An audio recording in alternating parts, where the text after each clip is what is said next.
আলাইকুম। সবাই কেমন আছেন? আশা করছি ভালো আছেন। অনেকদিন পরে কিন্তু শুটকি রান্না করতেছি, কারণ মাছে তো খেয়ে শেষ করতে পারি না, শুটকি কখন রান্না করব।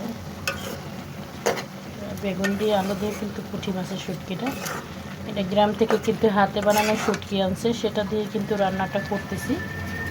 কারণ শুটকি খেতে কিন্তু অনেক ভালো লাগে, সবাই জানো। একদম শুকনা শুকনা করে ফেলবো। অনেকে আছে শুটকি লাভার, আমি কিন্তু অনেক পছন্দ করি শুটকি। এটা একদম হাতে বানানো নিজেদের, এমন একটা গ্রানাইট আছে আমাদেরকে কি বলে বোঝানো যাবে না, এত সুন্দর একটা গ্রানাইট আছে, বলার বাহিরে একটা গ্রানাইট আছে।